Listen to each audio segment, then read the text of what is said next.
Hey, what is up? Welcome to the Hypothetical Comedy Podcast. I am Funky Sam Medina, And I am Athena Rodriguez. and we're here with comedian Oliver Graves. How you doing, Oliver? I'm I'm doing. Well, That's that's good. yeah. Hell yeah, hell yeah. I'm doing too. That's cool, man. So Oliver, let's get into stuff here real quick. Where are you from originally? From Sonoma County, born and raised in Sonoma County, so I spent time in Santa Rosa, Petaluma. I currently write for a paper in Petaluma. Oh Uh, wow. yeah, I'm a journalist for the Argus Courier. You say Out in currently Petaluma. or you used to? Currently, yeah. Wow, tell us Been doing about that. that real quick. Yeah, I've been doing that for a few years. The editor of the sort of section, entertainment section, reached out to me. I'd worked with him on a benefit show, which that's something I can talk about. But it was during COVID, and I think I suspect he hasn't talked to me about this, where it's like he knew I wasn't doing a lot of live shows anymore. It's like, hey, well, what about all this writing I see you do on Facebook? Like, you could write for my paper. So arguing with people on Facebook actually got me a job at a paper. Wow. Wow, that is cool. And yeah, so I've been doing that for a few years. David Templeton is, he's my editor. There's several editors, but he's the one I submit all my work to, and he must be very smart to have hired me. So, I've Yeah. even submitted my stuff, and I've won an award, so that's really cool. That was a few years back, so I'm an award-winning journalist on top of all that. Did you go So to yeah, school for did you go to school for journalism?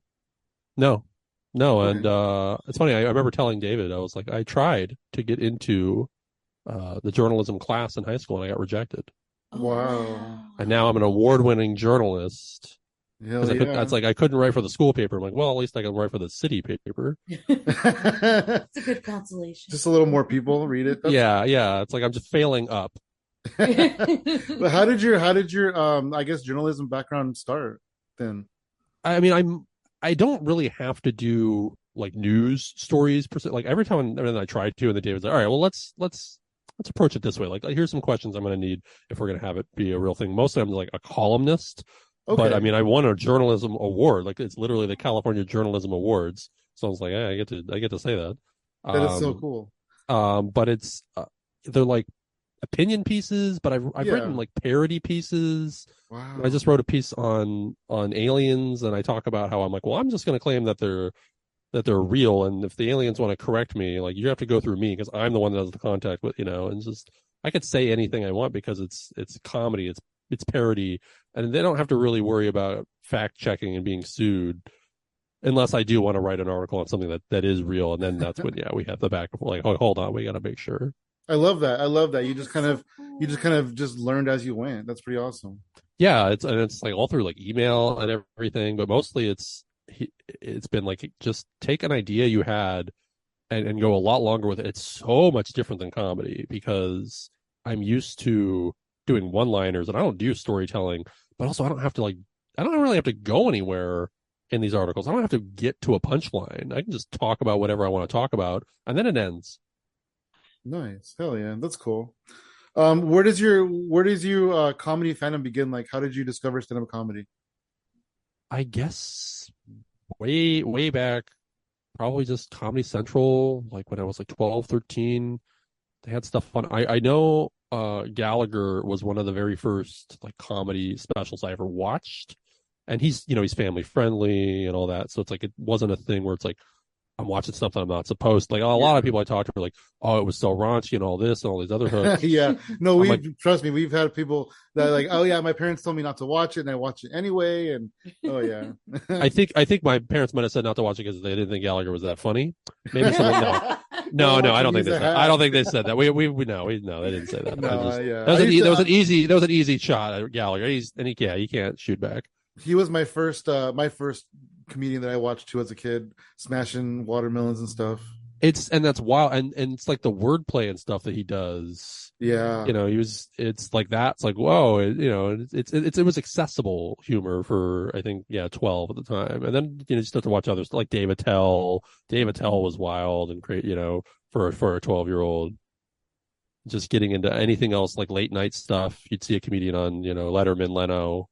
Oh yeah. You went from the most friendly, family friendly to the most non Family friendly. Yeah, like pretty quickly, honestly. Well, like Letterman, Leno, and like Conan, like those guys were all pretty like. But then I'm trying to remember who was the first like late night. I know I watched Don Rickles on those shows, and Oh Don yeah, Rickles, Don Rickles is a Hell genius. yeah. he was intense. We're just like, this is this guy really doing all this stuff? Yeah. It's like he is. So That's cool. At what point did you like think that that's something you wanted to do? um never like I've yet to. You still don't? I I was always pushed by people like from high school and then like in college years to do stand-up comedy, and I did stand-up comedy in high school just to kind of like appease and fall to peer pressure. I was into acting, I was into doing theater, but I didn't really like doing drama. I wanted to do comedy. I wrote like skits for the acting class, but they were all really raunchy stuff that the teacher was like rolling her eyes, like, you can't do this. And like other kids are like, yeah, like grandma and grandpa are gonna maybe be in the audience. And I was just like, I don't care. But it was something that made me realize though that there was something about me that I didn't care. They're like, would you do this in front of your parents? I'm like, if people were laughing, then yes, I would do this in front of my parents. Right. And Yeah, I'd be absolutely. eating at something in front of my parents. Like, of course, I would talk about like whatever condom. I was trying to write something like kids should use condoms, like, it was like a high school thing, like, and it was all about like, you really want to shoot your load in your girlfriend, like, you can't say this on stage, and um, we didn't do it in front of the high school, but Hey man, my grandparents are gonna be there. yeah, exactly. And the other kid that I was trying to do it, he couldn't do it with a straight face, and like that was really, really. I was like, come on. And that's also another thing I realized is I was very good at like holding composure while people are losing it and stuff. And they pushed me like, you ought to just do stand up. And I did a couple of talent shows where I did stand up. I did one liners way back then, and I wasn't that into it. Like, and it went well too. That's the other thing.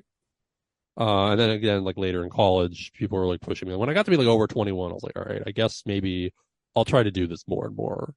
That's so crazy that it wasn't something you really desired to do, that people told you that you should do it. And then not because they thought you were funny, but because they thought you were raunchy.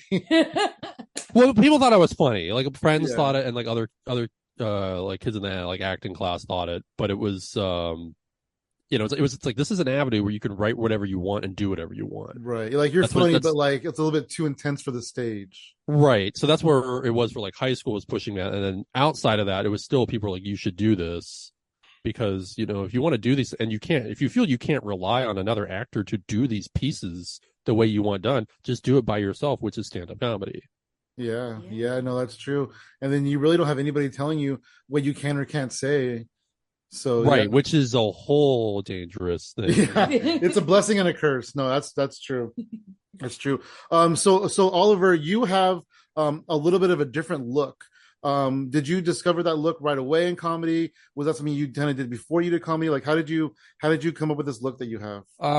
Like about the last year in high school, that was my MySpace account was negative excitement, and that's when I was doing, yeah, I was doing all the, goth and emo looks, and that's where I was writing a lot of jokes, making fun of that scene because I grew up with kids that we weren't goth, but we were quote unquote the goth kids. Like some of us had trench coats, we played vampire role playing, or some of them played vampire, some of them played Magic the Gathering, and wore all black, listened to Nine Inch Nails and Tool and stuff.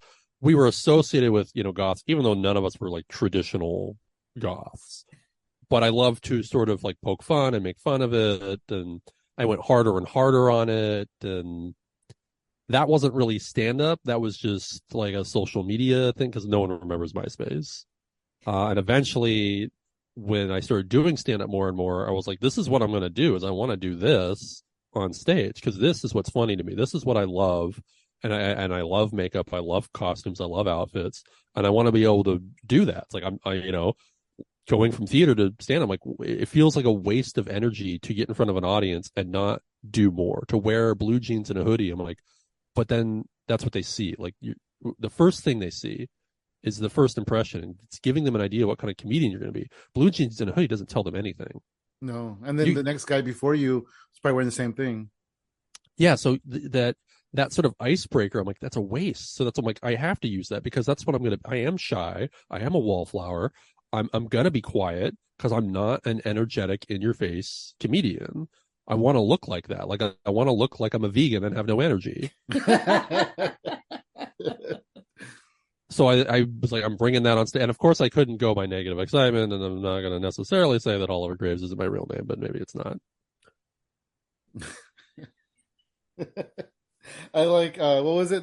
Negative excitement. Negative excitement. Yeah. I like that. I like that a lot. I wanted to have a silly stage name too when I first started, because when I was, in my early 20s and stuff, one of my friends gave me the nickname of like SM Punk, which is a playoff of a wrestler named CM Punk, but before he was really like super famous. And so I was going by that on social media and stuff and everything, and I just didn't have the guts to say call me this on stage and everything. So I eventually did not, but then it kind of just evolved to the whole Funky Sam Medina, which I love. I love that. I think that's something else. It's like you don't want to overthink this stuff. You definitely can, but you don't want to underthink it because you can really be any name. You can go up there and say you're anything, and yeah, and like Louis C.K., like his last name is pronounced C.K., so he literally started putting C.K. Oh, the last, letters. So, yeah, but that's not his last. Yeah, because no one would say it right. Yeah, I was like, well, that's smart, but also it's like you could have just gone by a different name, dude. I guess, but he kind of did. So yeah, he kind of did. That's cool. So what year did you start doing comedy? I would have been high school, so it would have been sometime like 2005, 3, Okay. 4, whatever. I can't quite remember. But then you started taking it seriously a little bit later in college. Yeah, well, after I dropped out of college, because I was 18, 19, and I did it like here and there, and people were telling me, "Why are you doing this? Like, why are you in college?" You're in the Bay Area now, right? Yeah. I'm still in Sonoma County. At what point did you relocate to the Bay Area? Oh, I've always been in Sonoma County. Oh, okay. Oh, so you're in Sonoma County. I see. Yeah. I've been here my whole life. Yeah. So, I mean, I drive around, so that's where I get to. How far are you? Like, stuff. I don't even know where Sonoma County is. Is that? I'm an hour north of San Francisco. Okay. Yeah. Nice. Or So we're about 39 minutes when I'm driving home at 2 a.m. from San Francisco. Yeah, I get back very fast. Bay Area traffic. Yeah, that's right. You get there. It takes forever to get there, but then getting home. Yep. Usually. Hell yeah. Hey, so 2000, I want to say 2019, you went on to America's Got Talent. What was 2008, right? 2018 is when 18? I went on. 2019 is when everyone saw the clip. Oh, interesting. Okay. Because the clip got released on social media. It was on TV in 2018, and like, nobody watches it on TV anymore. Yeah, I don't watch TV. I just watch things online. Right, and then they started putting it on Facebook and YouTube and Snapchat, and I don't know all this. I don't follow all of those things, but they would, whoever owns it, I don't know if it's NBC or Fremantle Media. It's all this joint collaborative stuff. So I don't know who's releasing it when. They don't tell me anything.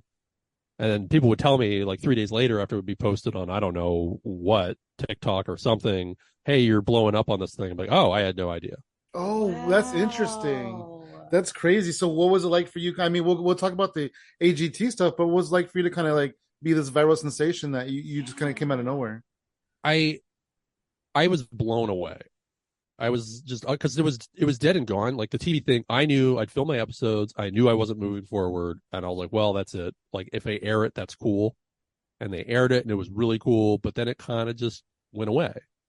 And then the season ends and all that, and it's like this clip. They loved this one clip of me, and they just kept using it, and I kept finding people were finding me, and it keeps floating around. Like they're using it less and less these days. They've removed it from Facebook, which super sucks because Facebook gets a lot of traction. Yeah.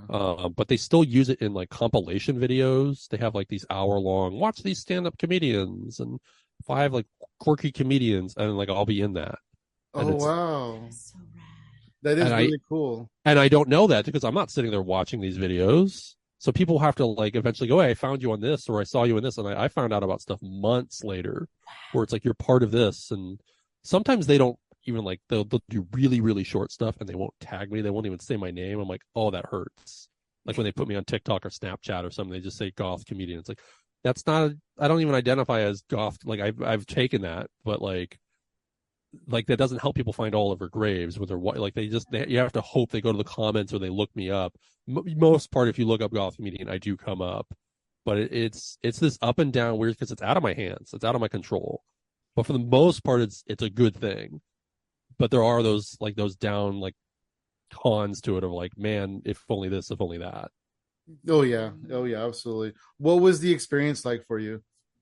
The whole like filming the show, Yeah, and being on the everything, like, show and doing everything, because TV. they loved you. I remember seeing that on the YouTube. They loved you. It was wild to go through like the casting people were like looking for people back in like December of 2017, and pretty much right away when I started emailing her, she was like, I didn't realize she was helping me. That's what she was doing. She's like, okay, you can't do this joke, can't do that, because I didn't really know the show. I'd watched the show, I'd seen it, but like I didn't really understand. Like, you can't be dirty, you can't do this. I'm like, well, that's not really that dirty. She's like, you probably shouldn't though. I was like, okay. Well, but it was a thing where like she wanted me to get on TV. Like I didn't get it at the time. Like, she knows I'm good and I've got something, but I have to come up with a 90-second routine that I can pitch in front of, producers. So that's what we're trying to get to, is like, maybe don't do this, maybe don't do that. Yeah, that's good. That's good. Like, come up with like 2 minutes and then you can whittle that down to 90 seconds. Like, come up with like this many, and yeah. It's just kind of coaching you, yeah. A little bit. I was like, then I could do the audition in San Jose. That was for just producers. There wasn't Simon Cowell or anybody like there. And they had cameras, but it wasn't for TV. It was just for their records. And that was, I don't even, January, February 2018 when I went and did that. And that was like open call. Anyone could have done that. They wanted comedians there. And they were posting like all kinds of places, like, all the social media groups and this and that, trying to like, hey, we want comedians there. And I don't think I knew more than 2 comedians that went and did that too. Oh, interesting. Whoa. Yeah. So that's kind of like, Wow. not everyone is like, that's the thing, is my comedy really is for AGT. Like, the way I look, the way I'm different and coming out, like, it's unfortunate that is like an avenue for me, because the avenue's come and gone. But most comedians, I think, like, they want to be in clubs, they want to be like other places. So it's like, yeah, maybe you should shoot for late night talk shows, not necessarily the place with talking dogs or whatever they have on the AGT. But then it gets to, I don't hear anything for a month after going to San Jose, and get like email, phone call, like within the same week. They're like, we're gonna bring you down to Hollywood, film in Pasadena, film all that. But then they tell you, like, even though it went super well, everyone's seen the clip where it's like, I get for you, you're moving forward. They tell you before you get on stage and after you get on stage, nothing matters. That you might not air on TV no matter what. Like, and I knew that. I knew it was like, right, so I could go on stage, I could completely fail, and then they'll want to put that on TV. I could go on stage and I could succeed, and then go, we have too many comedians this year, and then they'll never use me. So it's like, literally nothing matters. Wow, that's crazy. And then they send you home, and then you wait again to find out, are they actually bringing you back, or is it, sorry, we filled up. You can only move forward however many people, and like we said yes to too many people. Like, I get it, it makes sense. You don't want the judges to have to deal with that quota or this, that, So they actually cut people in between filming episodes. And I was moved around with like filming dates. Like, are you available to come back this weekend? And I was like, yes. Like, are you available to come back this weekend? And I was like, yes. And I actually had a show one of the weekends that they wanted me to film, and I just said yes anyway. I was like, what am I going to do? Like, say no? So I was like, I was starting to feel like they don't really want me, because of the fact they kept moving me around. I was like, oh, what else? And then again, I started to realize, well, I'm one guy, I'm a comedian, I'm over 18. They have big families, they have kids, they have animals, they have all this stuff, other stuff. Like, it's a lot like when I do a variety show, they're moving the comedian around when they have to have something lighter and easier that just holds a microphone and stands there, versus the guy that needs 3 rings suspended from the ceiling that can hold 280 pounds. And it's like, that's complicated, that takes effort. Yeah, that's why you have comedians on shows, is to fill time without needing all of this stuff. And I was like, okay, so that made me nervous sense. And all that, though, moving me around. But then that's when I got eliminated. The second clip that no one's seen, where I'm wearing all black. So if you see me with the red and black the AGT clip. That's the first time. All Black is the second time. And Martina McBride is on the show. She's like the country singer. She liked me, which is this weird like credits, like to be like, oh, I was on AGT, and like, and Howie Mandel liked me, and Simon Cowell liked me, and Martina McBride liked me. I was like, okay, like I'm a goth comedian. Like I don't know if I can use that on like a flyer, really. Like if I ever toured anywhere, I guess in the country singer area like Tennessee and stuff, maybe they could use that. You're a Martina McBride approved comedian, right? Yeah, like how many of those are there? And she can't sue me for it because she did it on TV. But that was the elimination, and then that's when it fell into the void, and then later, in the 2019 is when the clips and all the social media stuff where they started using it and everything, and it just never goes away. Although it's starting, they have more and more comedians to show in these clips and montages and stuff. So they've moved on a little bit from using me. Yeah. Do you think you stood out in the crowd a little bit more just because of your look? Oh, absolutely. I think they knew, and I didn't really get it. I didn't really know the show well enough. Like I started getting this feeling with these emails, like before I knew I was going to be on. I was like, they're probably going to put me on. Like, oh my God. But I suspected they were going to put me on to make fun of me, which they did actually initially when I walked out. Is Scary Spice and Howie Mandel make fun of me, and that's in the clip. They show that, and that did happen. I was like, just stand here and take it, because this is probably what this is about, is getting some cheap shots at me, which is fine.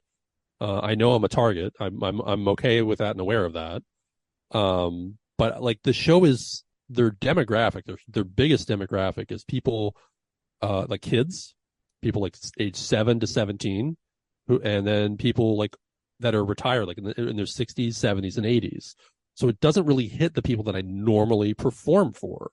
Wow. So I'm not thinking at all in the terms that they're thinking, because I'm thinking like, well, I usually perform for people in their 20s, 30s, and 40s.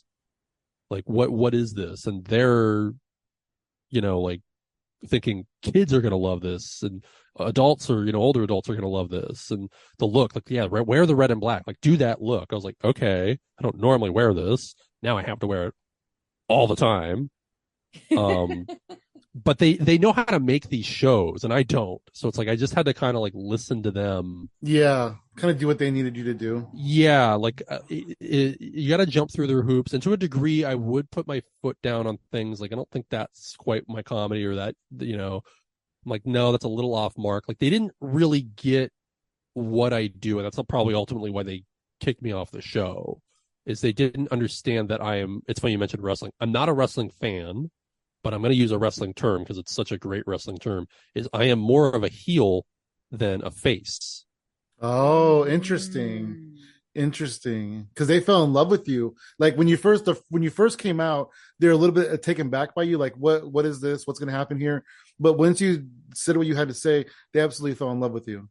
Right. And it's a thing too, like in my comedy, in that audition, actually, on that clip, like I can be mean, like I can be like, I take shots at people, like, and there's one of the jokes I said, like, yeah, online dating must love dogs, like why? Like, well, then it made sense when I look at the faces of the people that's like that's a mean joke, like that is a mean, right? And people, so many people have found me through that clip and through that joke, and they go like, oh, I thought you'd be nicer than that. I'm like, I'm saying people look like dogs, they have dog faces. In the clip that you found me in, that however many millions of people, like I am not nice, like I do, like, and I know that's probably a cheap, but that's that is my humor. Is I am kind of, so it's been weird to try to adjust and try to be nicer as a comic, but It's never really been what my comedy's supposed to be, dark and go after things, and you're right, get to places that make people uncomfortable. So that's been interesting, because those fans, the kids and then the older people, they're not actually into what I do. And they presented you as like a hero, like a baby face, like you said, but that's right. Not you. That's interesting. I never thought of it like that. Yeah, and I'm not like a villain. Like I guess it's like there's you're kind of like, snarky. Yeah, there's like superheroes, I guess, like anti-heroes, like I'm like a Punisher or a Wolverine, like someone who's I could be bad but I'm still good. So like there you go. So like a heel that's a face, not a that's like a cool heel. Yeah. that the fans still cheer for. Yeah, I'm not like the villain, Absolutely. although I make a good villain. I like villains. I like because I love all that stuff. I think your I would, character would make a good villain in like a movie or something. That'd be fun. right? Like put me, yeah, I want to fight the X-Men. Like that's what I Yeah. want to do. Hell yeah. Mhm, Hell mhm. yeah. That'd be super cool. That's so crazy that it reemerged right around like 2019. And it's like you almost became like a sleeper hit or a cult classic if you would think about it. It's this thing where had they moved me forward on the show, I might have done very, very well on the Yeah. show. There's people like that don't get the show, like they think I won. I'm like, no, I didn't Because they saw you on Yeah. YouTube. Right, yeah, like because it's like it's such a big deal in the clip, and they try to frame these episodes like they're 2 hours long. They do like 1 hour, and it's gonna build to something. So like the whole first hour builds to me, like it then the second hour builds usually to like the golden buzzer, like the person who automatically gets to move forward. Again, they don't win either.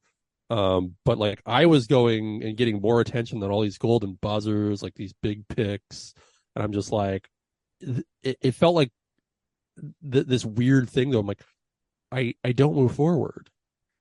I am already kicked off. Like I filmed this in March and April. It's airing whatever June, July, August. I already know the story just ends, Oh, and I had no idea how they were going to edit it and spin it. And I'm just quietly dismissed. There's no anything.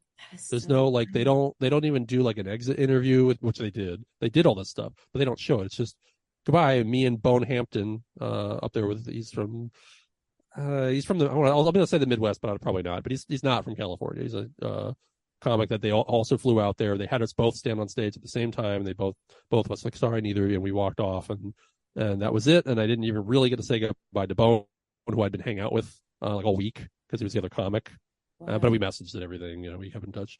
But and I remember telling one of my casting person, the person that helped me out with all the stuff before I went to San Jose, I was like, "Oh, they sent me back to the hotel room way too soon because if they wanted to see me crying, they should have had cameras in there. Because by the time I got there, I was like, "Oh Oh, my god, it's over! Like I can't wow. believe this." wow. Because Yeah.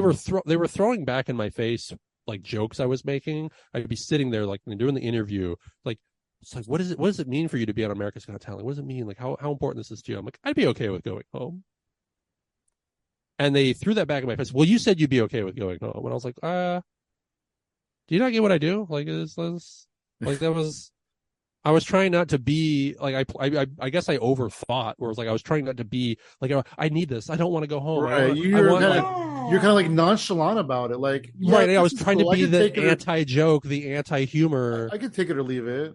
But then, Yeah. inside you're like, this is great. Yeah, absolutely. It's like, It's what do main you, character. yeah, it's like, how do I do this? And it's like, I You're, didn't know how to do it. I didn't know how to be on a reality show because I'd never done it before. It's like now it's like no, I gotta give them more options. I gotta tell them I gotta make the joke and then also be like real, I guess. So it's like okay, I didn't give them enough options to I can go use for home, but filming. please don't send me home. Yeah, but like I'd be okay, yeah. Like, but also like seriously, this would be the most important thing in my life. I love that mega show.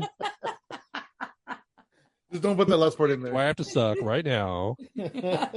Get Simon Cowell in here. What about moving forward after AGT? I know we had the pandemic, but do you feel like it opened up opportunities for you in comedy? It did definitely like that clip was super helpful to be able to like communicate and talk with people. I was driving up and down like California getting all these gigs that like normally they were giving to like LA comics. Oh, people drive up from LA. I'm like, I'll drive down from the Bay Area. Like being from LA is not a credit. Come on. Like don't, book someone a little bit, more like like I'm actually seasoned at this because I was doing these shows. I'm like, someone's like, oh, this is your feature. They're from LA. I'm like, and they're reading notes off of an 8.5 by 11 piece of paper. Like, put your notes on a Oh, card at least. Like, wow. geez. But the credit was they live in LA. I'm like, okay, like maybe watch Yeah. 20 minutes of their set next time. Anybody Uh, can get an apartment in LA if you have enough money. right, and that's exactly who they booked.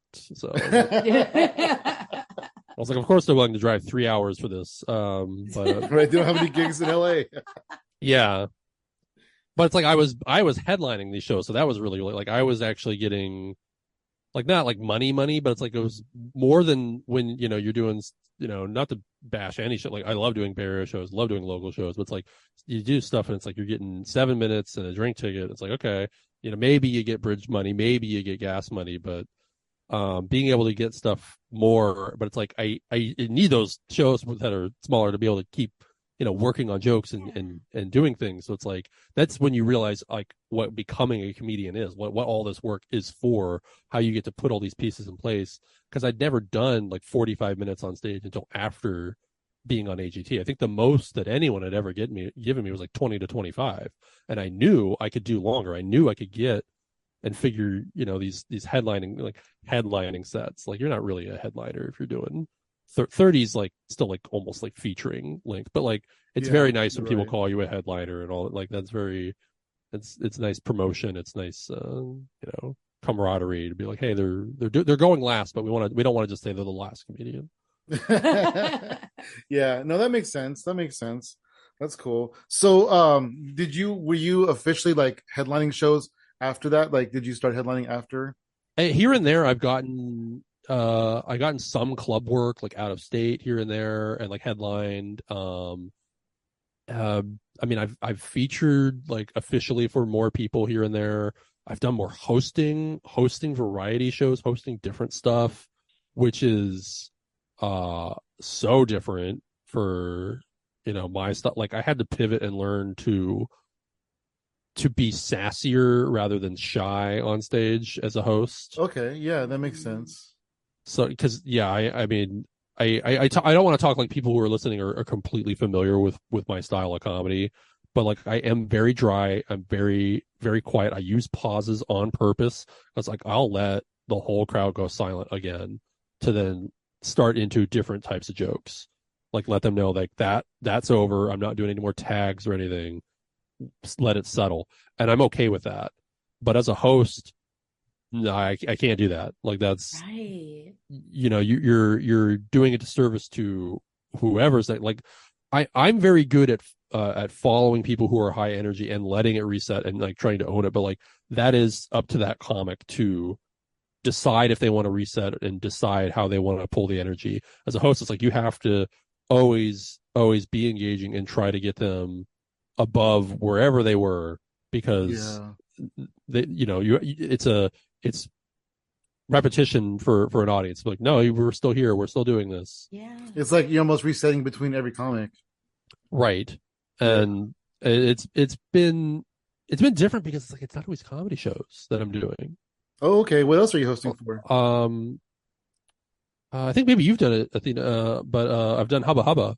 I don't know if you've done Hubba Hubba Review. Thought maybe I heard your name come up there. I don't know. Is it DNA Lounge?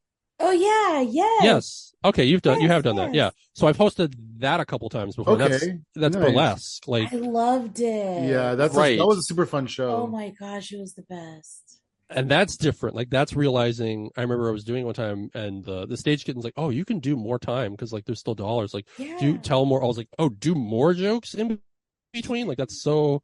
You normally it's you're doing other shows like you don't want to be up there in between all the time, but it's like they need the time in between. To kind of get ready to clear and stuff. the stage. And I was like, okay. So yet again, now it's an adjustment of like learning and everything. Wow. Yeah, I loved it. It was a good crowd. They just like, it's almost like they just eat you up. They love it. They love your energy. They were so about it. Mm-hmm. Yeah, and the concept of the throwing the money on stage as tips, because they don't really do that in comedy, so it's pretty interesting. Yeah, I've noticed that the like independent tier of wrestling, like the non-mainstream tier of wrestling, they started doing that, and it's a tradition in Mexican wrestling that they've brought to the U.S. So they do that now in wrestling and in burlesque apparently, but I've never seen that before. It's interesting. And then as part of it, like you have to do time. You can't just go, and here's your next performer. Because the stage is covered. Yeah, you have to. Yeah. So like learning that, it's like, oh, that's normally like frowned upon. Like I had to kind of like say that to somebody. Like normally, if a comic constantly did jokes in between, people would be like, what are they doing? just get me up there. Like why are they doing 2 minutes in between every single? Why are they doing more time? It's like because they're still they had a lot of clothes to take off. Okay, like there's a bunch of pieces. I gotta really do more time. More layers than we thought. And that's the thing, is the burlesque performers aren't like, get me on stage. They understand it. They get it. I was like, oh, okay. So that was learning. And I did when it was in Arizona, that was DJs and bands, and I was in between all of that. So I was the only comic the whole night. Oh, that's fun. Yeah. So I flipped the order of my sets because I was like, I'm gonna do this early on, I'll do this later on in case the audience get tired. And it's like, no, everyone was coming in later. I was like, okay, oh no, all that stuff I'm doing later now because they're not gonna be tired. They're gonna be more into it. So that was a learning, like on the fly, like here, the order of all my jokes and everything. I had to change it. Wow. And I made the right call. Like, and it's like no one knows that too. That's the other thing is it's not like, hey, someone give me credit for doing my job correctly. It's like, no, that's just Yeah, yeah. No, it's funny. My favorite comedian, Mitch Hedberg, he's doing his one of his albums, and he tells a joke, and he goes, "That joke wasn't even on my list." You know, he was proud of himself for it, but like nobody knows. right. Yeah. It's like I was in San Francisco the other day and I parallel parked first try. Got it. I pulled forward. I did it, get the angle. I was like, I don't care that I just like I killed it tonight or whatever. I'm like, I wish everyone just saw me parallel park. Right? I'm so bad at it and I nailed it. And I was like, wow. So what's it like for you when the pandemic hits? Well that was like I said, I started writing. Writing You is did an start the writing actual gig, which is super yeah, awesome. which is great. I started doing digital stuff, but it's like with like Zoom and other comics, but I had been doing some of that before as well. Like I had a little Okay. bit of a head start because I would go live on Instagram or Facebook just because I had like the AGT followers. So some of it was just like more. It was like, okay, I'm familiar with this. Time to get even more familiar and just do Wow. this more often, cycle through different social medias, find which one, people were resonating with, which was also a nightmare because it's like, oh, I do well when I'm on Facebook or Instagram. So it's like, I guess I have to do both. Like, it's like, it was almost frustrating where I see some comics like, oh, I do really well on Facebook. So I'm going to do that one. Or like, oh, I've made Twitch work. So I'm doing that. I'm like, I get responses on all of them. So it's like, that it was exhausting. It's like, I was like, can't I go live on all of them at the same time? Like, how do I set that up? Is that a thing? Like, I was like, oh, I don't know how to do a lot of this. But in the pandemic, you kind of had time to sort of figure some Hmm. of this stuff, like figure out lighting, like getting better at that, and like camera work and using a microphone. That's like setting that up today. Like I did want to be on my headset because the audio for that's bad, but like and like using a better phone, like learning all of that technical stuff was exhausting. But that was COVID, is writing and streaming. Yeah. Yeah, basically, and it sounds like you were just a little bit ahead of the curve. Yeah, I mean it doesn't feel good always to be ahead of the curve because it's like not necessarily what I wanted to be doing. It's funny because like I had masks before COVID because the fires constantly. Oh It's yeah, like right. About a year or so before the COVID, yeah, we had right. to wear masks just to be out in public because of It's fires. just Breathe. yeah. You're like I probably shouldn't be breathing this stuff in. So Yeah. yeah. So it's just like I didn't buy masks for COVID. I already had them. Hmm. Wow. It's like I Yeah. didn't That's buy a good. webcam for like I had. It's like I did buy a light. I did. Well, actually, I think a fan bought me a light. I should clarify. I had an Amazon. Ooh, Yeah, I had nice. an Amazon wish list, and Oh, that's someone rad. took care of that. Yeah, and I Hell yeah. still use it. So Well, that's good. So if that person's listening, they still use the light. yeah, thank you for the ring light. I used it quite a bit. I love taking pictures with it. Have you ever gotten something weird from a fan? I've had fans try. I like they're like, where can I ship this? Where can I send this? I was like, no, don't. Really? I don't want that. Like I can't remember what some of the stuff was. But I was just like, I'm not gonna let you ship like because it's like they say they're gonna send something and it's like I don't believe you. I don't believe my fans. Like I know better than to. Yeah, no, that's true. I'm gonna open a box and it's gonna be like just nothing but lizard heads or something in Oh it. Like my gosh, He's gonna love this. yeah. no. I love my lizard heads. I did do a thing one time where I put my phone number out there and was like, "Hey, call me," and I didn't answer. I just left it. They all went to voicemail, and someone left on purpose like the creepiest Well, I assume it's on purpose. Maybe not. Maybe they're just a creep. But they left a very creepy voicemail about like nibbling on my toenails Oh my God. and like how much money it would be, and it's like just super like okay, bye, like just ooh. Wow. What was the purpose for you that just to like a social experiment? Well, yeah, I have I was making YouTube videos and I put like almost all of them on like there's some that were really weird. One was like a butt dial. I was like, this is crazy. Because like you would call and it would go to voicemail and I would answer like the voicemail. I'd be like, hello? Yeah. Um, this is a pre-recording. This is all over and so many people would be like, okay, you got me. Like, oh my God, I thought I was actually talking to you. But some of them were complimenting me and then yeah, like really weird stuff where I edited it and yeah, there's a video you could find of it, but like one guy straight up, he just goes on and on and on of like his pocket. It's just like shuffling around. Oh And my I think he's like asking his girlfriend about like picking up an Amazon box that day. God. And Was it like yelling at her or I've never something? had that person like admit to like, oh, that was me, or who, Wow. it was wild. That is pretty crazy. That sounds Do people still cool. call you? No, I don't think I get many calls anymore. I think the number is still up on my website. But nobody really which is fine. Like Yeah. I get a lot of spam like on my website, and every now and then I take down like I have a submission form. Every now and then I have to take it down because it's just like I'm just getting so much spam. Same. Me Oh too. Absolutely. no. Yeah. And then I have to like learn how to turn off the comments on my posts on my website because people Oh, just comment spam and stuff like that Yeah. too. I don't get it. Like I wonder about these spammers. Like, is it working? Like, are you getting people? I mean, apparently, Like, are you getting any traffic? I guess it's probably bots anyway, but like still, yeah, does it like who falls for this? That's the other thing that people don't get when I get real submissions because like I gotta be cautious every single time I reply to anything because Yeah. it could be a bot and they don't get that's like I gotta vet you a little bit to find out like if you're a human, if you're a human that's not trying to scam me, and if you're actually legitimately trying to book me for something real. Yeah. And I just went through this whole thing with this guy recently and we're having back and forth every single day, which is way too much for a comedy show. Yeah. Because Right. like I'm trying to Exactly. like tell him like, well, this is what I do. It's like you could have me for this much time or this, and it like when I actually spelled out how long I could do, like 20 to 30 minutes. I was like, if you wanted me for 20 to 30 minutes, like that fills out a show. He's like, oh, that's much longer than I want. I'm like, okay, I'm glad I'm. It's like how long of a set do you want? And it's like this guy has no clue.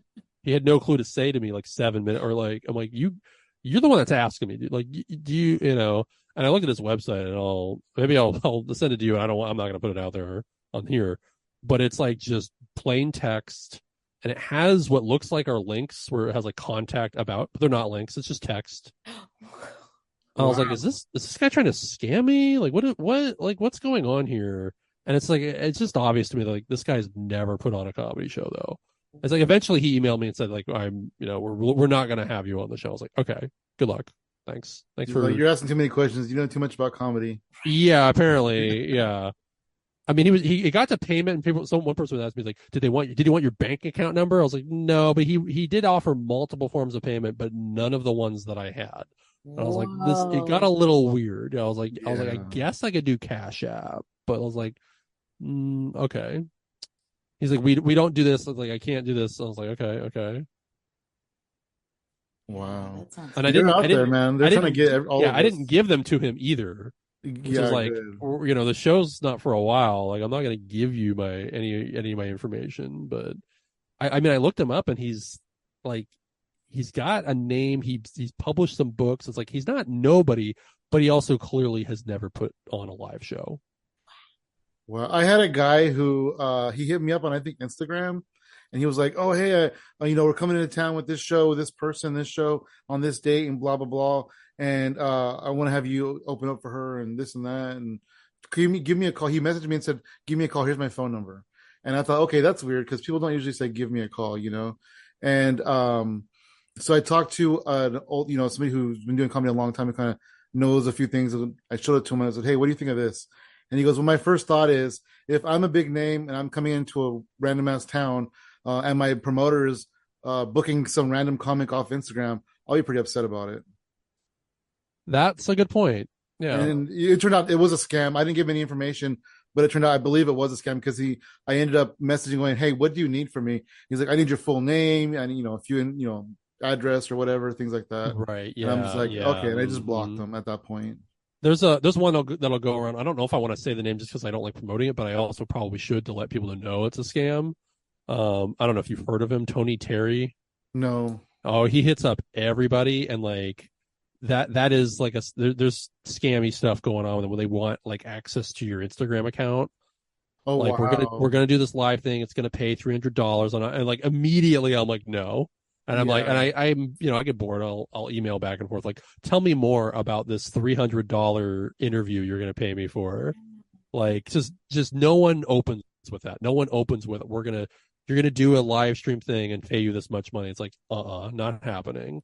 So it's like and it's like the back and forth. Like they are very good at it. That's why I'll tell people like, do not communicate with any of these people. I communicate with multiple people that do the Tony Terry, like whatever. I don't know if it's actually him using his name or whatever, and they don't even know that multiple people have communicated. I'm like, yeah, I've talked to one of you before, and he goes, oh, great, or something, like no, that's actually you should be on top of this, right? You should have a list of people you're contacting and right, a list of people who you've already contacted. But I constantly would push them on things and be like, no, I can't do this, or what's but this. Like, give me a date. Give me how are you actually conducting the interview? And they wouldn't tell me. They wouldn't say it's through Zoom or like he said, well, it's through Facebook. I'm like, is it gonna be a Facebook video call? Should I add an account?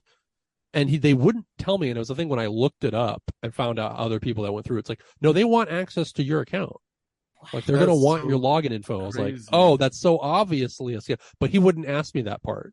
He wouldn't get. I wouldn't get far enough into the sort of scam for him to say that yet.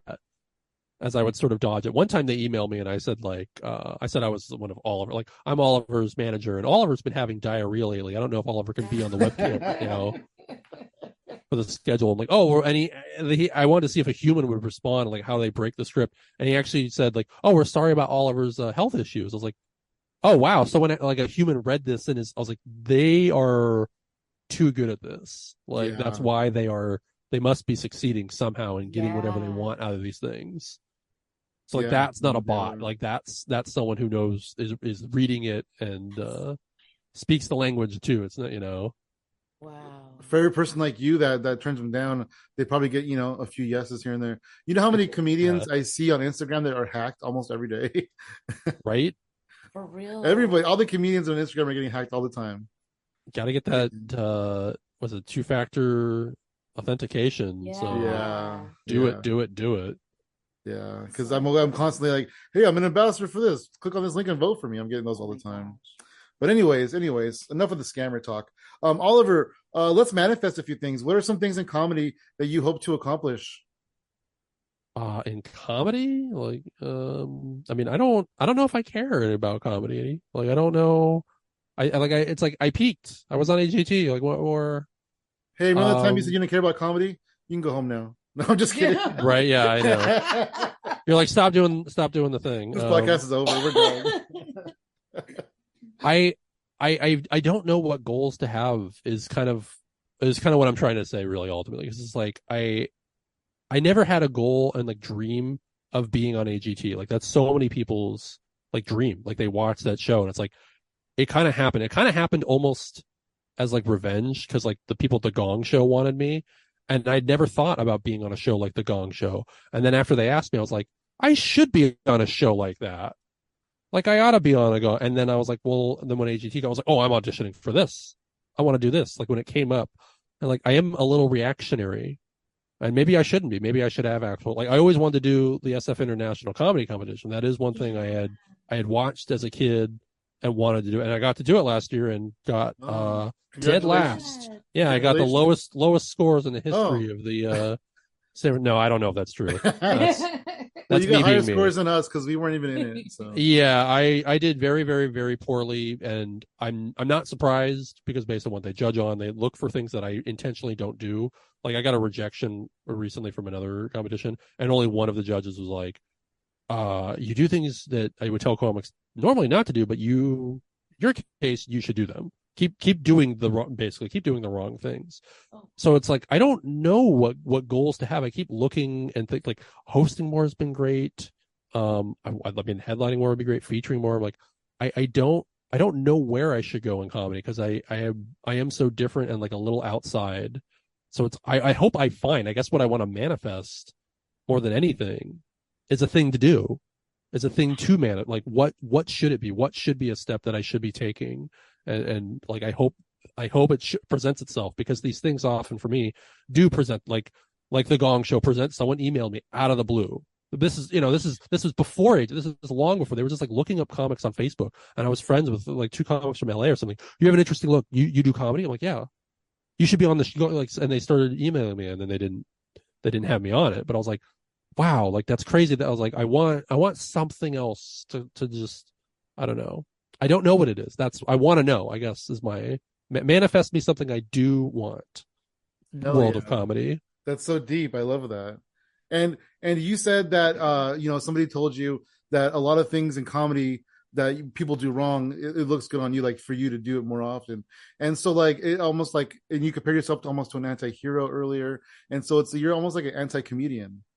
Right. And it's been a very like long learning curve of like what can I get away with that I'm doing wrong Yeah. that like you have to know how to do comedy right in order to know what to do wrong. Oh my gosh, you're And right. people should not follow my advice and try to do what I do. It's like you gotta know like I've talked about the pause. It's like you shouldn't do those. You shouldn't let energy die. You should play like that. I am a low energy flipping the script. I like to flip a room in different ways. Like the way I'm going to be standoffish, the way I'm going to like disengage, and the way I'm going to throw away a joke. Like I hate when a comic will like mumble their punchline and like look down, and it's like when someone who's like trying to be energetic and engaging, like that doesn't work for you. You're doing this wrong. But I'm like, but then I'll do it. It's like I'm a hypocrite because I'm like you. But it's like, but I know that if they like delivered it like to the center of the room with actual energy, it's like you get more out of it versus if I do it like it's defeatist and because I'm making fun of myself. I am the loser because there's a thing I heard, I think it was one of the Wayans brothers that said there's no vanity in comedy. And I thought that was really interesting. That it's like everyone wants to look good and be the biggest, greatest person in comedy. But that's not who we are. Like we're there to make people laugh. And sometimes you have to humble yourself and make fun of yourself in order to do that. You can't look like the coolest person in the room. That's what makes you the coolest person in the room is not doing that. Yeah. Is have the confidence to be whatever you need to be for a joke. I think that's what I like about your comedy is it's very like indifferent. Like you don't care either way. You're just speaking. And that's what I really enjoy about it is that some people care too much about things and you just point them out without caring about either thing, you know? Right. I just try to be honest. Yeah. I started comedy with when I was like doing all that shock stuff, like taking that energy from like when I was in high school and like trying to bring it at the stage of I want to be shocking. And I've learned since that like I don't want to go on stage and offend people. That's not my goal. I don't think offending people is the goal of comedy. But my real goal is to be able to go on stage and say and do anything and not care if it shocks and offends people. Yeah. So it's not where I want to land, but if it does that to some people, I have to be comfortable with that. Not attempting to get them there though. Not intentional, right? Yeah. Right. But I used to have that energy and I had to let that go. It's all part of growing up and maturing, really. Mm-hmm. Yeah, I don't want to do that either. No, don't do it. It's overrated. Yeah. Awesome. Well, thank you so much, Oliver, for joining us. It's been a lot of fun talking to you and getting to know you a little Thank bit you. better. Yes. Thank you for having me. You want to plug some social media? They can go to, I won my name. I had to fight somebody for it, but olivergraves.com. That is my website. It should have links to my Instagram, Facebook, whatever thing you like to follow, I have. I think for all those, it's Oliver Graves IRL. But if you type in Oliver Graves, I should come up. But whatever social media you like, I'm probably on it. Awesome, awesome. You can find me across the board at Funky Sam Medina. And I am at She Shines for You, all spelled out, no numbers. And everything else is at Hypothetical Comedy. Awesome, Oliver. Thank you so much. Thank you.